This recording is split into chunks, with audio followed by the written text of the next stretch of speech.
want to now ask that you give a South Florida welcome to our forever president, Barack Obama.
To see all of you.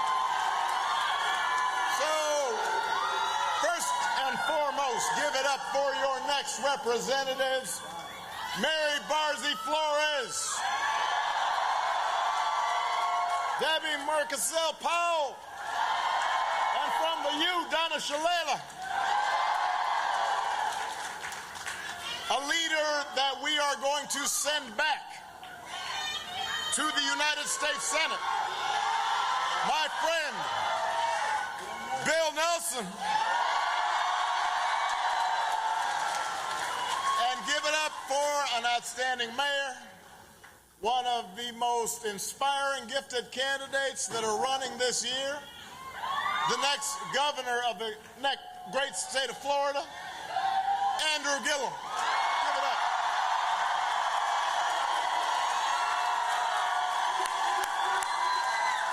So, let me make a confession. I love you back.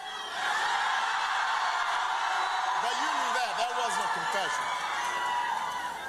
Now, there are a lot of good reasons to come to Miami.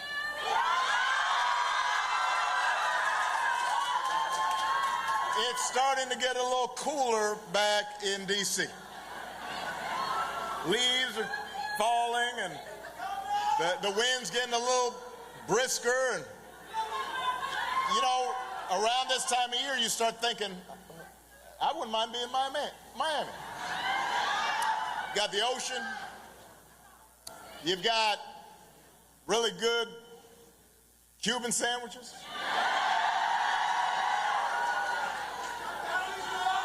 you've got very nice looking people. So there are a lot of good reasons to come to Miami.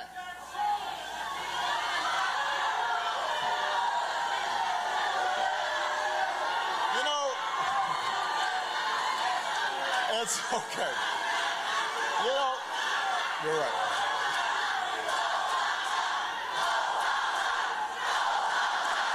Sorry. Don't curse in front of kids. Come on. Don't do that in front of kids. Come on.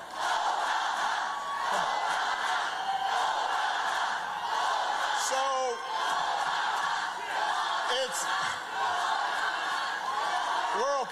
we're okay. You know what? This is what I look forward to, is having a few hecklers to get me back in the mood. You know, it's like I enjoy that. You always got to have a few in order to know that you're on the campaign trail. So these are all the reasons I've come down to Miami. But the real reason I came down to Miami, because this Tuesday might be the most important election of our lifetimes. Politicians will always say that, but this time it's actually true. The stakes really are that high. The consequences of any of us staying home really are more dangerous. Because America's at a crossroads. The health care of millions. Hold on a second. Sir.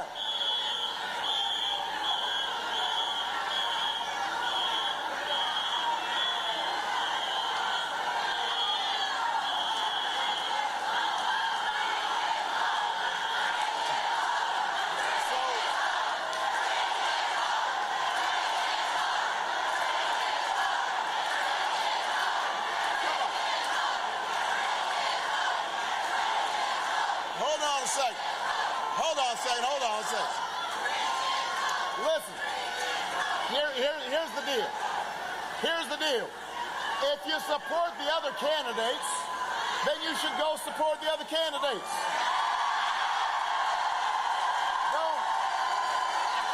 Don't be here.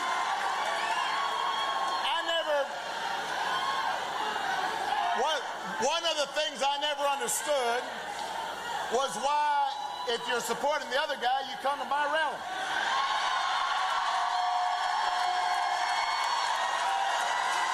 Go to their rally.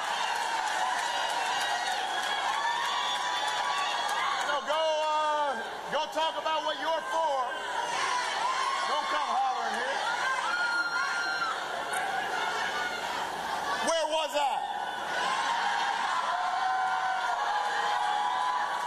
So America's at a crossroads. The health care of millions is on the ballot. Making sure working families get a fair shake is on the ballot. But maybe most of all, the character of our country is on the ballot.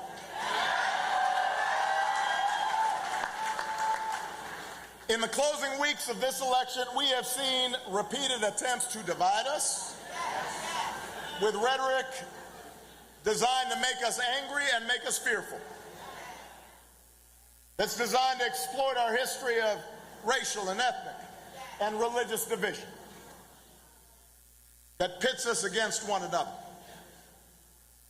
to make us believe that order will somehow be restored if it just weren't for those folks who don't look like we look, or don't love like we love, or pray like we do.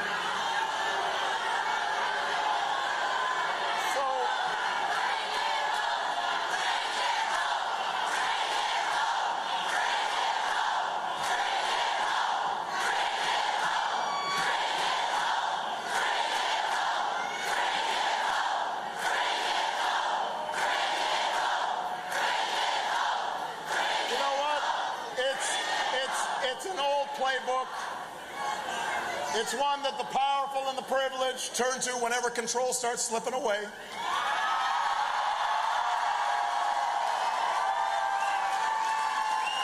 They'll get folks riled up just to protect their power and their privilege,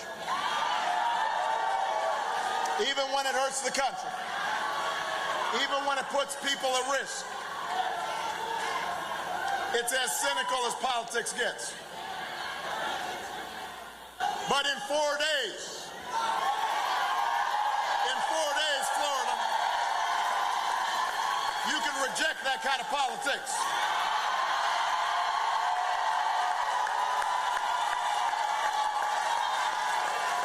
In 4 days, you can be a check on that kind of behavior. In 4 days, you can choose a bigger, more prosperous, more generous vision of America. An America where love and hope conquer hate. An America where we, the people, whatever we look like, whoever we love, however we choose to pray, however our ancestors came here, we can come together to shape our country's course. That's what Andrew Gillum stands for. That's what Bill Nelson stands for. I'm hoping that's what you stand for. That's what you can do when you vote on Tuesday.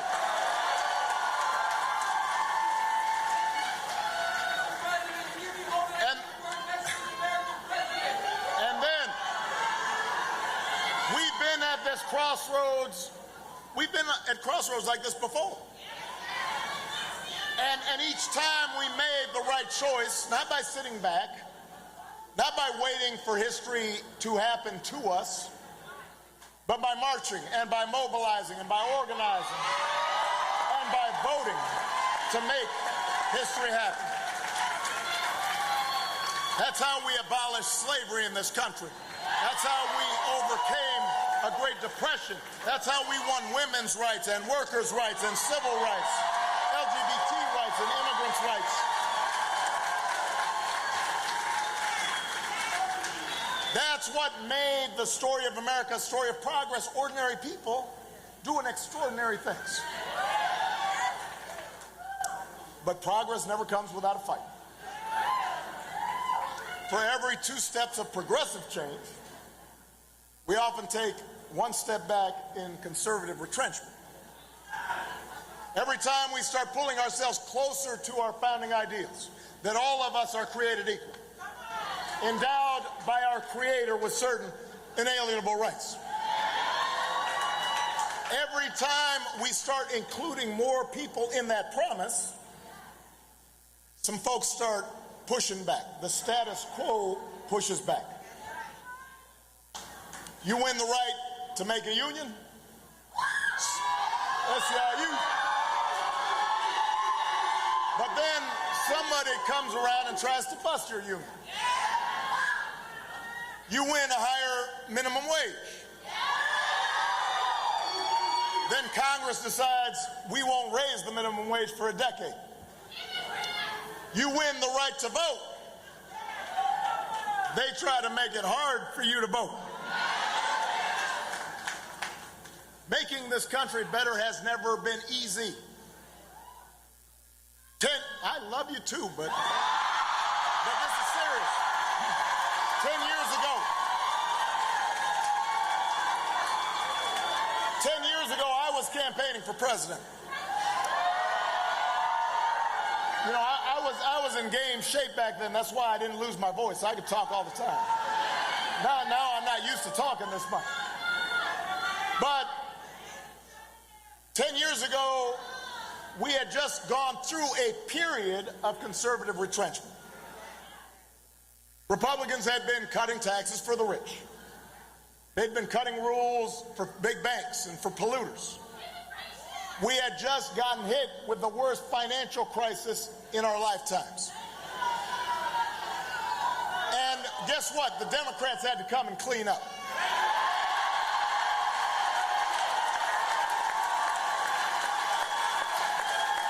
Bill remembers because he was there. And so with the help of Democrats like Bill Nelson, we got the economy growing again. We covered another 20 million people with health care. We doubled the amount of clean energy we generate. We put tougher rules on banks and credit card companies. We cut our deficits by more than half, in part by making sure the wealthiest paid their fair share of taxes. So by the time I left office, wages were rising, the uninsured rate was falling, the economy was growing, and by the way, that growth has just kept on going. You know, I do have to make this point because right now Republicans are all, look, the economy's so good. Where do you think that started?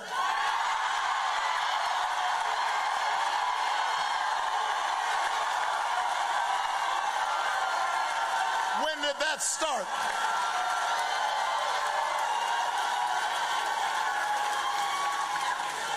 They're talking about how, oh, look, how many jobs we created. The economy created more jobs in the last 21 months that I was in office than it did in the 20 months after I left office.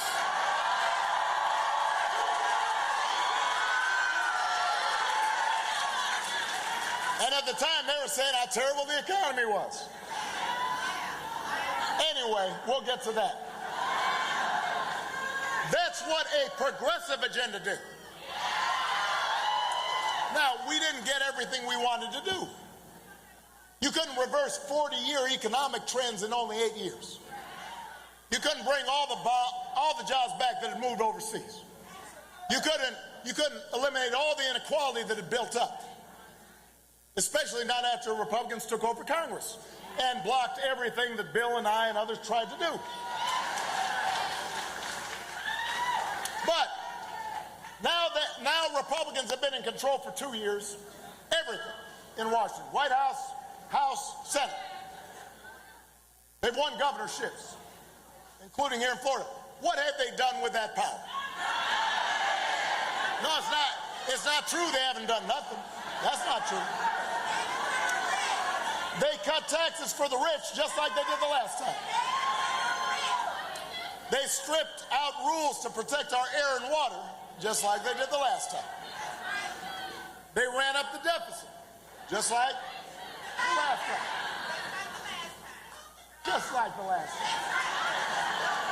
And by the way, they actually know none of this is popular, which is part of the reason why, just like the last time, they're actively trying to disenfranchise voters to keep them from voting.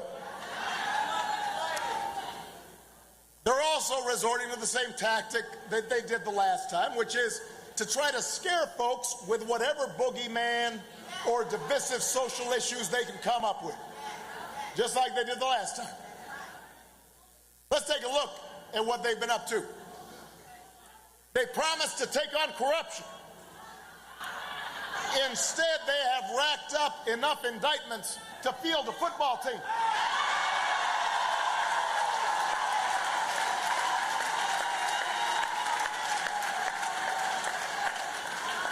You know, I didn't have anybody in my administration get indicted.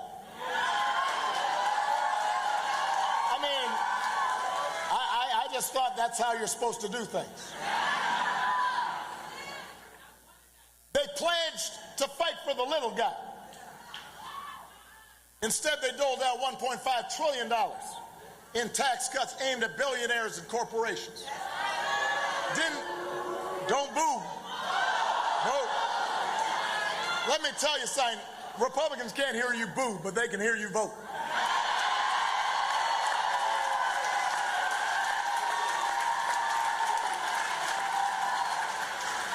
So they did not even pretend to pay for these tax cuts. And of course, deficits shot up. That's what happened. Except just 2 weeks ago, the Republican leader in Congress said, you know, now that we've gotten our tax cuts passed, we're very disturbed with the deficit. We need to bring them down. We're going to have to cut programs like Medicare and Medicaid and Social Security. Hey, don't take my word for it. Look it up. That's what he said. In fact, look up anything I say today, because I promise you, I believe in a fact-based campaign.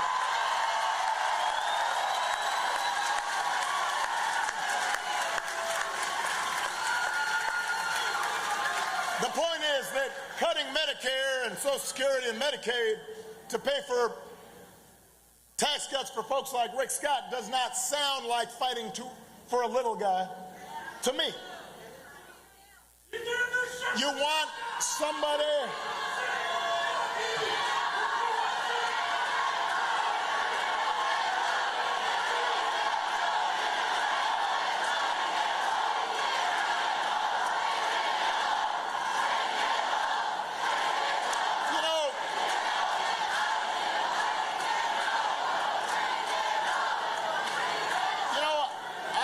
Actually, I think that, hold on a second. There's an interesting observation I want to make. Why is it that, hold on.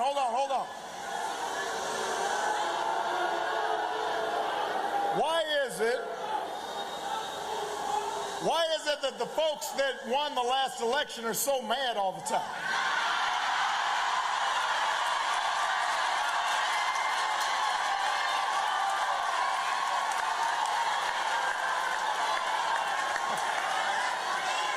It's an interesting question. I mean, like when I won the presidency, at least my side felt pretty good.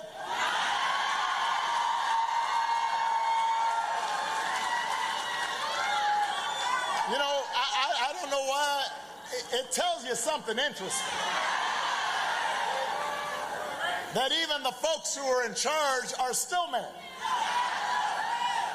Because they're getting ginned up to be mad. That's the mindset. So You want somebody who's actually going to work for working people? Andrew Gillum, somebody who's going to work for working people. Andrew's mom is right here. That's where he got his good looks from. Andrew was raised by a construction worker, a school bus driver.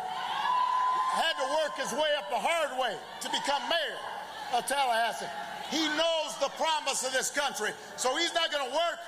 He's not going to work for people who had it handed to him. He's going to work for the people who had to work their way up, just like his parents did, to look after their families. Andrew has lived the American dream.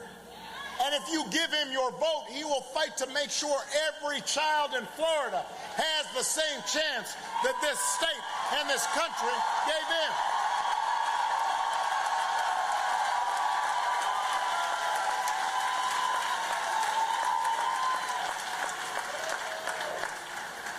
Let's talk about health care for a second. 8 years ago, Democrats passed the Affordable Care Act. That law helps cover almost 1.6 million people just here in Florida. That law made it illegal for the first time for insurers to discriminate against folks who had a pre-existing condition. And by the way, for the young people here, you may not think about pre-existing conditions, but when you get to be 57, because insurance companies, they could categorize all kinds of things as pre-existing conditions. If you had asthma, you might not get insurance, or it'd be really expensive. If you had cancer, they might not give you insurance. Just being a woman was considered a pre-existing condition because they would charge women more than men for insurance, which, when you think about it, makes absolutely no sense, because the condition women have is the power to give birth to us. And it seems to me you wouldn't want to charge somebody more for bringing us into the world. That's just my opinion. So we put in a law that said, no, you got to charge women the same as men. You can't discriminate based on pre-existing conditions. And okay, that's great. So, and by the way, on that vote, not a single Republican joined us. Not one. Zero. Nada. Zilch. None. Goose egg. None. None of them supported us. Now suddenly it's election season, and what happens? You've got Republicans out there saying, oh, well, we will protect pre-existing conditions. Trust us. Let's look at the record. Andrew's opponent was in Congress and voted to sabotage or repeal the ACA and protections for people with pre-existing conditions every chance he got. Bill's opponent, Rick Scott, don't boo, vote. So Bill's opponent is literally suing the government to overturn pre-existing protections as we speak. When I was president, Republicans voted more than a dozen times to get rid of protections for people with pre-existing conditions. Last year, they fell one vote short. One vote. If they win this Tuesday, they'll finally succeed. If they keep control of Congress, you better believe they're coming after your health care. Florida, we can't let Rick Scott become the deciding vote that guts your pre-existing conditions protections. In all of his time in office, Rick Scott could have expanded Medicaid and covered 800,000 more Floridians with health care. 800,000. Those are families. Rick DeSantis wouldn't even try. So if you want change, Andrew Gillum will expand Medicaid coverage. If you vote for him and you vote for a Democratic state legislature to help him, your vote could give 800,000 Floridians just like that the security of health care coverage. Democrats aren't going to let Republicans cut your pre-existing conditions protections. Democrats aren't going to let Republicans gut your Medicare to pay for their tax cuts. They're going to protect your care, period. But here's the main point I want to make, Florida. If Republicans thought their tax cut for billionaires was popular, they'd be campaigning on it, right? You don't hear a peep out of them. This was their main legislative accomplishment in Congress. They have not mentioned it in a single ad. If Republicans thought their endless votes to sabotage or take away your health care was popular, that's what they'd be campaigning on. You don't hear a peep from them about that. In fact, right at election time, suddenly Republicans are saying they're going to protect your pre-existing conditions when they've literally been doing the opposite. That's some kind of gall. That's some kind of chutzpah. Let's call it what it is. It's a lie. They're lying to you. A former Republican Congressman, David Jolly, just cast his vote. He voted for Andrew Gillum.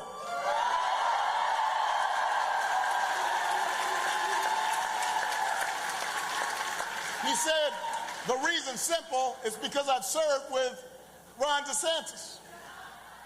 That should tell you something. Let me tell you, somebody who had served with me in my party voted for the other guy, I'd feel bad. I don't imagine Congressman Jolly and Mayor Gillum agree on a lot, but maybe they, just like all of us, agree that there's some things bigger than politics. And that's on the ballot right now. What kind of politics do we want?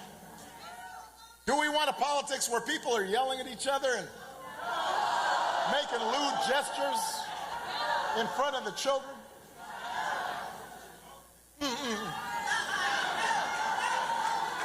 Can't do that in front of mamas.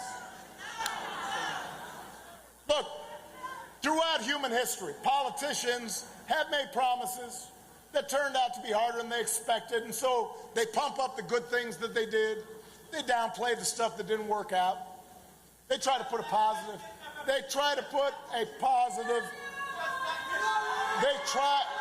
We're okay.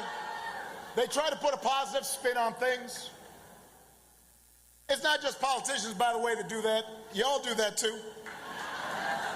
You know, sometimes, Andrew, maybe this doesn't happen with you and your wife, but sometimes I'm at home and I'm doing the dishes. I say, hey, hon, look, I did the dishes.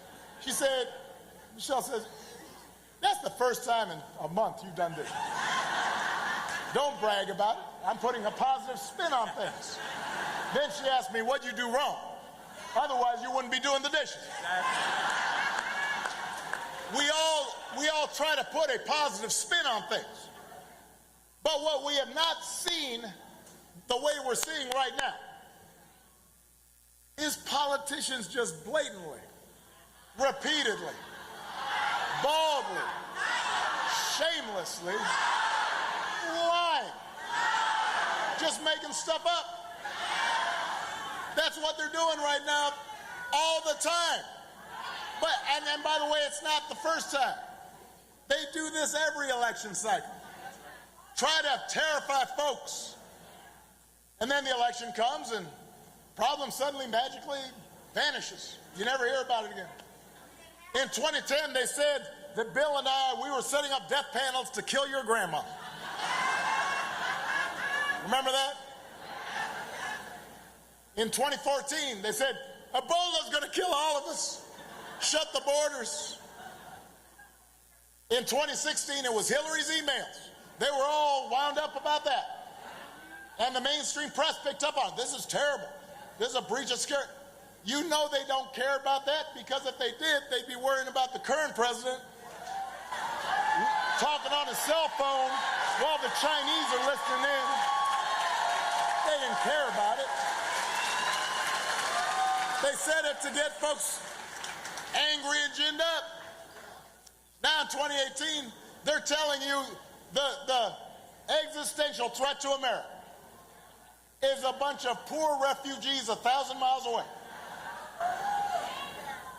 They're even taking our brave troops away from their families for a political stunt at the border. And the men and women of our military deserve better than that.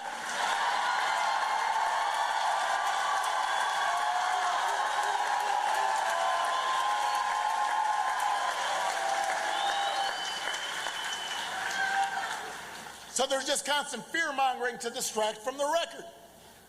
Now the administration suddenly says we're doubling down on an outdated Cuba policy, which all that does is hurt families and entrepreneurs who are trying to open up the Cuban economy. We need to get back to policies that support the Cuban people, make their lives better. That's change. That's what Bill believes in. That's what Andrew believes in. The point is, Florida,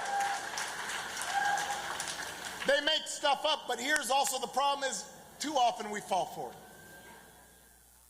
Too often we fall for the distraction. You know, y'all remember Peanuts, right? Maybe some of you too young. Charlie Brown and Lucy with the football. And she'd say, go ahead, I'm holding it, you can kick it. And Charlie Brown would say, okay, and then she'd pull the ball away and he'd fall on his back. But he kept on doing it every time. Don't be Charlie Brown. Don't fall for the okey doke. Don't be bamboozled. Don't be hoodwinked.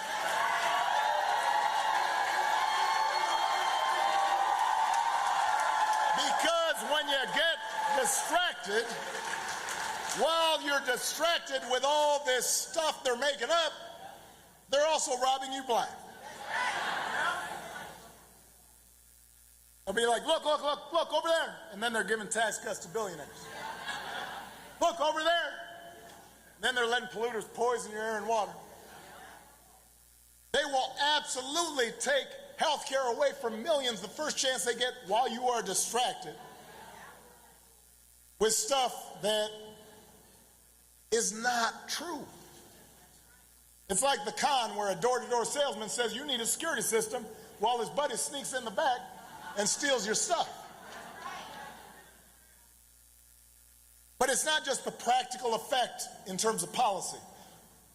When words stop meaning anything, when truth doesn't matter, when people can just lie with abandon, democracy can't work.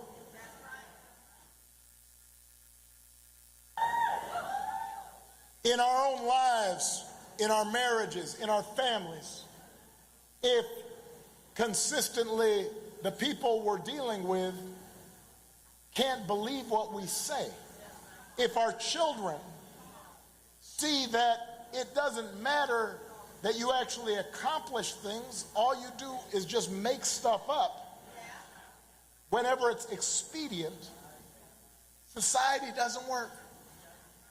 Democracy does not work. And that's what's happening at the highest levels. And the only check on that behavior is you. The only check on that behavior is you and your vote. And on Tuesday, you can vote for a politics that's decent and honest and lawful and tries to do right by people.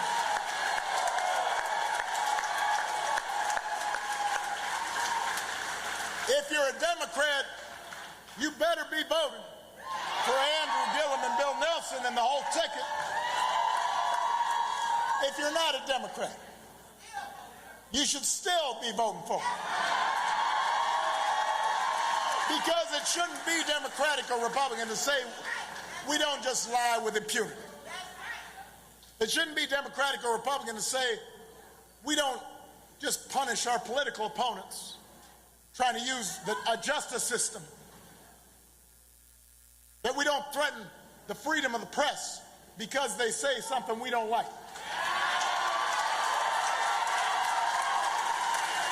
It shouldn't be Democratic or Republican to say we're not going to target certain groups based on what they look like or how they pray. It shouldn't be Democrat or Republican to know that climate change is real and threatens our futures and our kids' futures. And Florida is going to see some of the worst effects of climate change unless we change course right now. I know Republicans may think that government should only perform a few functions, but one of those functions should be taking care of folks after a hurricane in Puerto Rico.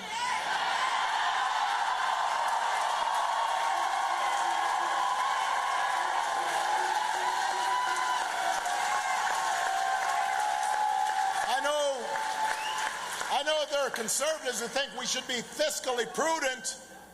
Well, there's nothing fiscally responsible about trillion-dollar deficits. I know there are sincere conservatives who are compassionate and must think there's nothing compassionate about ripping immigrant children from the arms of mothers at the border. I'm assuming that they recognize that a president doesn't get to decide on his own who's an American citizen and who's not. That's not how the Constitution of the United States works. That's not how the Bill of Rights works. That's not how our democracy works.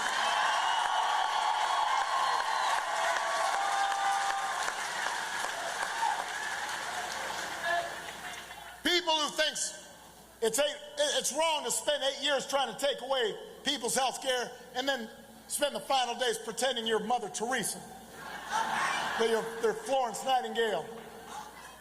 People who, I'm assuming people must get upset when they see folks who spend all their time vilifying others, questioning their patriotism, calling them enemies of the people, and then suddenly pretending they're concerned about civility. And we don't need more mealy-mouthed elected officials who say, oh, well, I'm very concerned, or I'm terribly vexed by this bad behavior. But there's nothing I can do about it. We need leaders who will actually stand up for what's right, regardless of party. Leaders who represent the best of the American spirit, like Andrew Gillum and Bill Nelson. Patriots will stand up for anyone whose fundamental rights are at stake. Our neighbor's health care, somebody else's kids getting bullied. Will stand up if they see their gay friend getting harassed. Will stand up for the God-given freedom to worship without fear. That's what all of us need to stand up for, with clarity and patriotism and purpose, the values that bind us to our fellow citizens no matter who we are, no matter what we look like. That's what Americans do. That's what America is. That's what Andrew Gillum believes. That's what Bill Nelson believes. That's what you believe. A better vision of America. And that's where I'm hopeful, Florida. I'm hopeful that we will cut through the lies, block out the noise, and remember who we are and who we are called to be. I'm hopeful that out of this political darkness, I see a great awakening of citizenship all across the country. I can't tell you how encouraged I've been to see so many people getting involved for the first time, or the first time in a very long time, marching and organizing and registering people to vote. These incredible, inspiring Parkland students, I don't usually wear bracelets.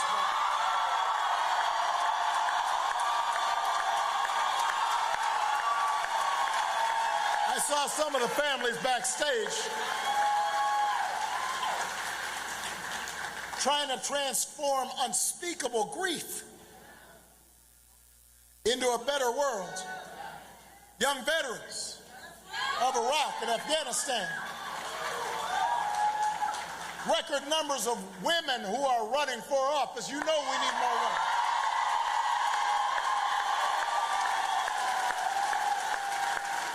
It's a movement of citizens who maybe never had much interest in politics, but they said, oh, this time it's different. This time it's too important to sit out. They're lacing up those marching shoes. They're grabbing a clipboard because they believe in an America that's better, that's kinder, that looks out for one another. The antidote to government by the powerful few is government by the organized, energized many.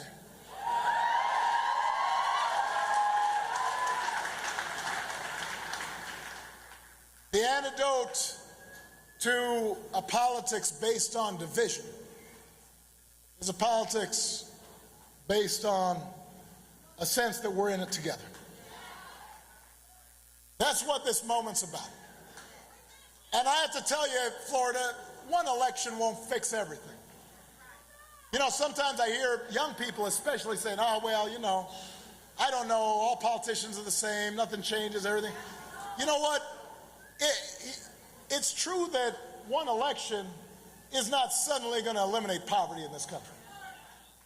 One election won't eliminate racism or sexism or homophobia.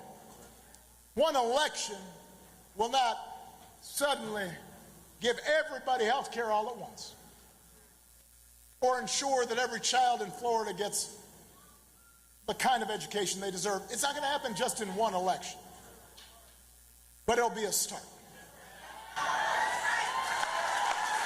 It'll be a start. It'll make things better. And when you start down that path of making things better, momentum starts to build. And then it gets even better. And it gets even better. So don't just sit back. If you don't like what's going on right now, don't just complain. Don't get anxious and freaked out. Don't throw up your hands in despair. Don't boo. Don't hashtag. Vote. When you vote for an attorney general and state reps, they will have the power to protect our voting rights and make sure our criminal justice system treats everybody fairly. When you vote, you have the power to make sure we strengthen laws that protect women in the workplace from harassment and discrimination, and make sure they're paid the same as men for doing the same job. When you vote, you have the power to make it easier for a college student to afford college and harder for a disturbed person to shoot up places where our kids learn and where our seniors gather to worship. When you vote, you have the power to make sure a family keeps its health insurance. You could save somebody's life. That power rests in your hands. And if you get involved, if you knock on some doors, if you talk with some of your slightly trifling friends, you get some souls to the polls. If you turn out on Tuesday to vote for this whole incredible Florida ticket, I promise you something powerful happens. Change starts to happen. Hope starts to happen. each new step we take in the direction of fairness and justice, equality and opportunity, that hope spreads. It starts rippling. It enters into each of us. We get a sense of what is possible. And we remind ourselves of those better angels of our nature. It's up to you.